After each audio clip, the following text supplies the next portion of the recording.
Nous nous retrouvons donc pour une troisième émission École au service de la promotion de la santé. On va voyager d'Ottawa à Rio parmi les 3 sujets essentiels de l'écosystème en santé à l'heure des profondes mutations, la santé, l'environnement, les mutations numériques. Nous allons revenir aux frontières de deux niveaux de mutation, la promotion de la santé et le développement durable à l'école, dans les écoles internationales. Didier Jourdan, prenons de la hauteur à l'échelle mondiale. On sait qu'aujourd'hui, le sujet du développement durable est un sujet majeur, questionné par toutes les écoles du monde, à travers différents prismes de lecture et surtout à travers des réalités, somme toute, très différentes d'un continent à l'autre. Il existe à l'échelle internationale une lecture transversale forte entre les enjeux de promotion de la santé et les enjeux du développement durable. À l'école aujourd'hui, on a l'impression que ces 2 matières, ces 2 enjeux sont abordés peut-être indépendamment l'un de l'autre. Est-ce vraiment le cas?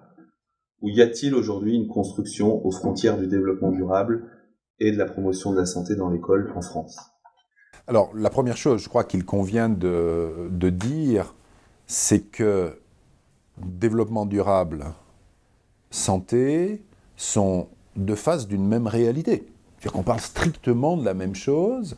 On parle de la même chose en tant qu'objet d'abord, parce qu'il n'y a pas de développement durable sans dynamique de santé favorable pour tous, sans réduction des inégalités de santé, sans accès aux soins pour tous, sans protection sociale pour tous, sans dispositif d'éducation à la santé et de prévention pour tous. L'approche du développement durable est une approche plus large, puisqu'elle va intégrer des dimensions économiques, des dimensions patrimoniales, des dimensions environnementales, la santé étant l'une des dimensions du développement durable. Donc, cet élément-là, c'est une réalité de fond sur les problématiques qui sont posées. Mais il y a aussi une autre raison pour laquelle on a bien affaire à 2 faces différentes du même objet, ce sont les approches, les méthodes. Ce dont il est question quand on s'occupe de développement durable, c'est de travailler au développement de compétences chez l'ensemble des jeunes qui sont dans un système éducatif, des compétences qui vont traiter bien évidemment d'une compréhension des enjeux de développement durable, quelle que soit leur dimension, et pas seulement environnementale, même si on sait que cette dimension est centrale. Donc ça veut dire des choses qui sont autour des connaissances, comprendre, décrypter des enjeux. Des compétences qui relèvent du champ aussi de la personne. C'est-à-dire que dans le développement durable, l'enjeu aussi, c'est de faire du citoyen.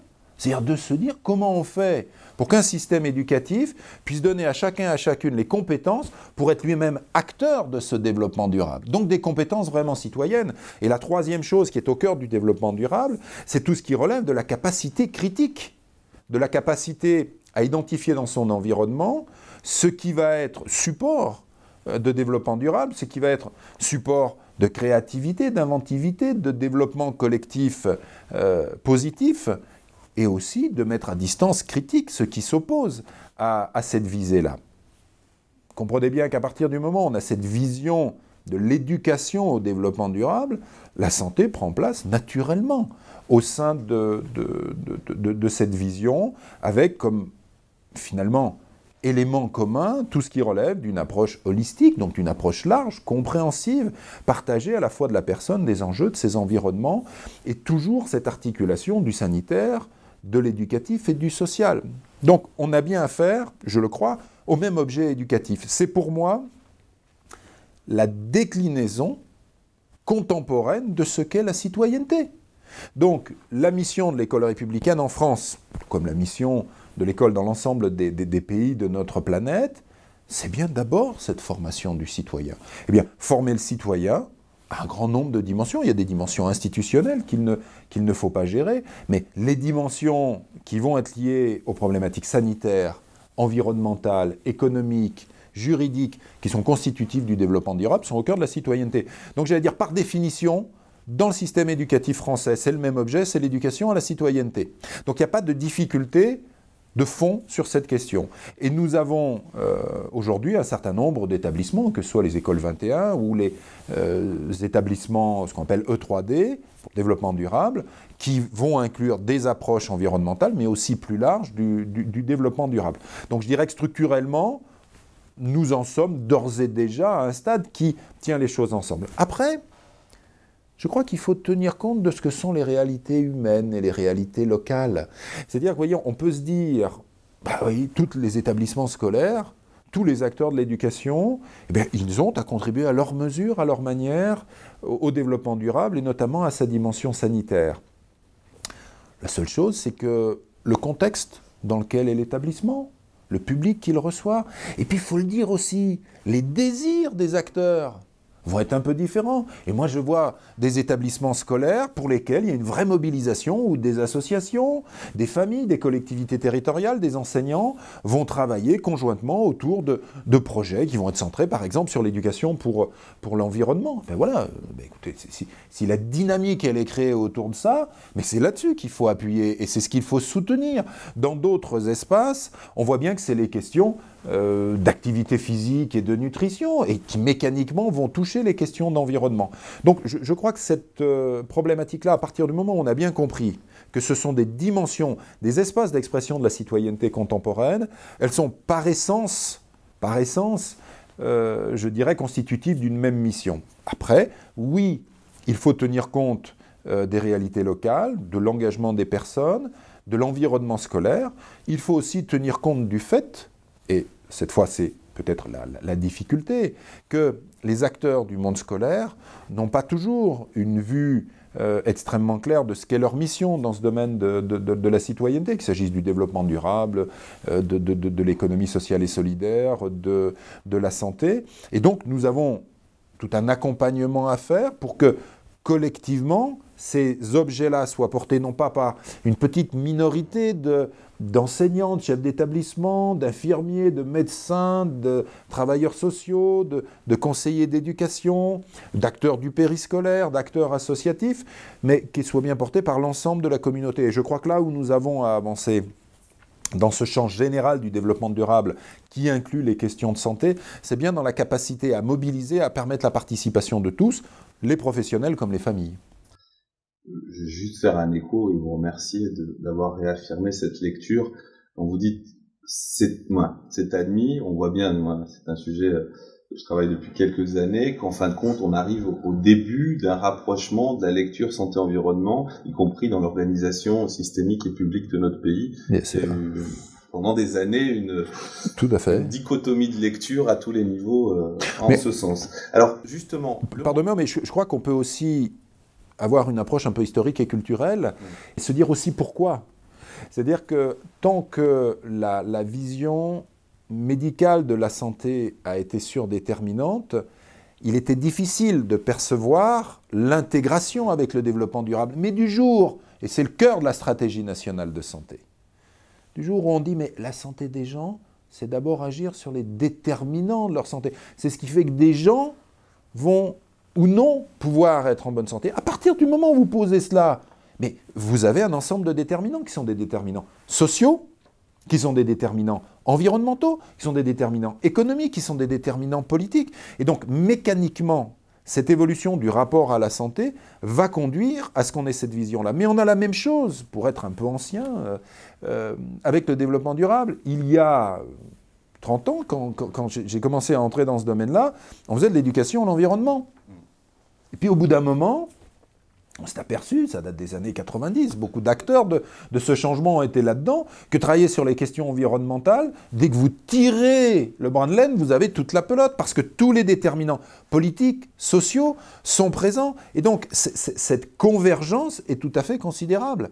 Ce que je crois nous avons à faire aujourd'hui, et je dirais en tant que directeur d'une école supérieure du professorat et de l'éducation, c'est pour moi un enjeu majeur, c'est de permettre à tous les jeunes enseignants qui sortent d'avoir ces éléments-là en tête, mais pensez également que les questions économiques qu'on a très souvent traitées en silo, en disant, ben voilà, ça concerne une minorité de gens, mais non, pas du tout. Les questions économiques, mais c'est comme les questions de santé. Vous ne faites pas vivre des personnes sur un territoire si elles n'ont pas les moyens économiques et financiers de vivre. Et donc, à partir du moment où vous avez posé ça, vous allez avoir toute une série de déterminants qui sont des déterminants éducatifs, qui sont des déterminants sociaux, qui sont des déterminants liés à l'environnement et aux infrastructures, qui vont effectivement permettre ou non un développement économique harmonieux de ce territoire. Donc ce que je crois aujourd'hui, c'est qu'on est dans une phase de convergence. Moi, je suis un homme du temps long.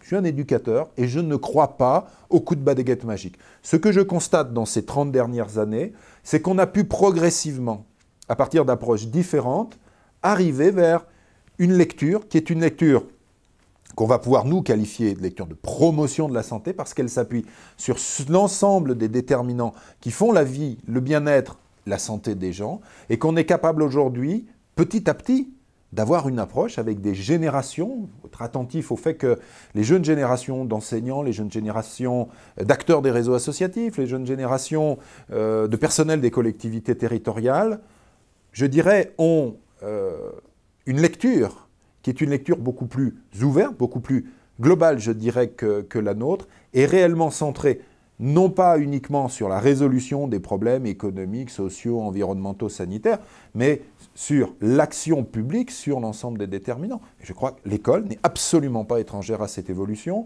Votre première question dans le premier interview était de dire « mais est-ce que l'école vit séparée du monde ?» Non, pas du tout. L'école évolue au même rythme, et ici, c'est vraiment cette centration sur les déterminants de la santé, du bien-être, de la vie des personnes que nous avons à agir en tant que lieu et espace d'éducation. Très brièvement, nous sommes en mars. Le mois prochain, vous avez décidé avec votre institution d'organiser un événement international au cœur de cette double lecture au mois d'avril. Quelle ambition pour des débats entre ces différents mondes à l'échelle internationale, au cœur même de l'enjeu éducatif, en quelques mots? Oui, alors en quelques mots, parce qu'effectivement c'est un enjeu déterminant. La première chose, c'est de dire que ce qu'on fait aujourd'hui, ça ne peut pas se faire uniquement à Clermont-Ferrand, à Créteil ou à Rennes. Je veux dire, notre action éducative, notre action dans le domaine de la recherche, notre action de transformation sociale, elle est globale. Et donc, nous avons besoin d'avoir des temps forts, et effectivement vous avez raison, le temps fort du mois prochain est réellement centré sur l'ensemble des éducations à cette déclinaison de la citoyenneté, et nous allons le travailler avec une audience internationale importante, justement, de manière à pouvoir, là aussi, je dirais, valoriser, mutualiser, enrichir ce qui se fait dans les différents espaces humains, qui sont d'ailleurs pas uniquement limités aux pays ou aux États en tant que tels, mais beaucoup plus dans les endroits où vivent les gens. Le premier axe de ce colloque, c'est un axe qui est centré sur la recherche. C'est-à-dire que nous avons besoin de partager ce que sont les résultats les plus récents de la recherche, y compris de les critiquer, de débattre. C'est parfois des colloques qui peuvent avoir quand même des dimensions d'échanges parfois un peu tendus et vifs, et puis c'est normal, je veux dire, la science n'arrive pas toute brute avec des résultats qui sont intangibles et incontestables, c'est vraiment des lieux de débat scientifique. Aujourd'hui, par exemple, si vous prenez des problématiques comme la santé environnementale, la manière d'éduquer des jeunes, une forme de didactique, de pédagogie, des problématiques d'interaction entre la vie des individus et l'environnement sont l'objet de débats. Comment vous faites pour permettre à des jeunes qui sont de futurs citoyens d'être capables d'identifier dans l'environnement les risques pour la santé, d'être capables d'agir individuellement et collectivement, je souligne collectivement, pour réduire ces risques? C'est une sacrée question. Et heureusement, il y a plusieurs équipes, il y en a une à Clermont-Ferrand, mais il y en a aussi ailleurs, qui travaillent sur cette question-là. Ce sont des enjeux déterminants de recherche. Le deuxième axe du colloque, c'est vraiment l'enjeu qui est lié à la formation. Parce que nous avons besoin de former l'ensemble des acteurs. Je rappelle, l'école ne vit pas en vase clos. Parce que vous voulez former les acteurs de l'école, ne formez pas que les profs. Formez bien sûr aussi les autres personnels de l'école, les cadres, les personnels médico-sociaux, les personnels d'éducation. Mais vous avez à former aussi les acteurs publics du territoire. La dépense éducative dans un pays comme le nôtre, c'est presque pour moitié la dépense des collectivités territoriales. Il y a un véritable enjeu à ce que dans ces colloques soient présents d'autres acteurs de l'école. Pensez au personnel des conseillers généraux qui font un travail remarquable en ce qui concerne la construction des bâtiments, l'entretien et la maintenance des collèges. Nous avons besoin d'avoir ces gens-là avec nous. On ne peut pas continuer à penser les problématiques de santé, d'environnement, de développement durable, sans être capable de à certains moments, de faire venir ces personnes-là, notamment, je pense aux cadres des collectivités territoriales qui en chargent les questions éducatives. Ils sont plus que bienvenus dans ce colloque et ils y trouveront toute leur place. Donc réellement, un axe recherche, un axe formation, ancré à la fois sur la recherche et ancré sur les réalités sociales. Vous avez souligné que nous vivions dans des contextes, des territoires, des pays qui sont marqués par d'importantes différences culturelles, historiques, économiques, sociales. Eh bien, il nous faut être capable de mesurer, de comprendre comment construire des dispositifs adaptés aux personnes à qui nous nous adressons, je souligne, en vrai. Écoutez, on aura sans doute le plaisir d'être à vos côtés le mois prochain pour questionner vos invités et les participants de ce colloque. Pour finir cette rencontre, je vous poserai une question en écho à Saint-Exupéry et de ce célèbre adage au cœur du développement durable qui dit « on n'hérite pas de la terre de nos ancêtres, on l'emprunte bien évidemment à nos enfants ». Alors je vous poserai la question suivante, quel système éducatif allons-nous laisser à nos enfants ? Alors la question du système éducatif, en fait, c'est déjà une mauvaise manière de poser la question parce que c'est toujours les systèmes éducatifs. Et il y a vraiment besoin d'avoir un pluriel. Parce que nous avons effectivement la coexistence de systèmes éducatifs de nature variée. Pardonnez-moi d'insister un instant sur ce point-là. On pense que, je ne sais pas moi, le système éducatif, c'est les collèges et les lycées, mais qui pense aux maisons familiales rurales qui dépendent du ministère de l'Agriculture et qui vont scolariser nos jeunes dans des territoires ruraux, qui pensent aux centres de formation des apprentis, qui pensent aux dispositifs d'enseignement supérieur qui sont dans les universités, dans des institutions autonomes, publiques ou privées, qui sont au sein des établissements scolaires. Donc, on ne peut pas penser, si vous voulez, le système éducatif français comme étant un tout. C'est effectivement un système. Je ne suis pas toujours sûr que ça fasse système, justement, mais pour autant, on a besoin de le faire évoluer. Alors, je crois que ce que nous allons léguer, c'est un système qui est très fortement marqué par la volonté publique, la volonté admirable de la Troisième République, qui est d'affirmer le droit à l'éducation pour tous et de le faire. Nous héritons de cela. Et nous avons besoin, tout en gardant cette ambition, je dirais que au moins beaucoup d'éducateurs comme moi ont chevillé au tripes tous les jours, de dire mais on a besoin d'un autre bout. Et cet autre bout, c'est de dire, mais regardez, là où vivent les enfants, là où ils sont, il y a une richesse éducative extrêmement grande. Eh bien, comment on fait un système éducatif demain qui reste à la fois un système qui est finalement l'expression d'une ambition de notre nation, mais un système aussi qui donne toute sa place aux richesses locales, bien sûr aux parents, mais aussi à l'ensemble des acteurs. Bien, je crois que ce que nous allons léguer, c'est un système qui permettra de mieux articuler ce qu'est finalement l'ambition politique d'un pays avec ce que sont les réalités locales, les richesses, les joyaux éducatifs que sont capables de produire les territoires. Moi, c'est ça que je veux léguer. Et je m'y emploie tous les jours.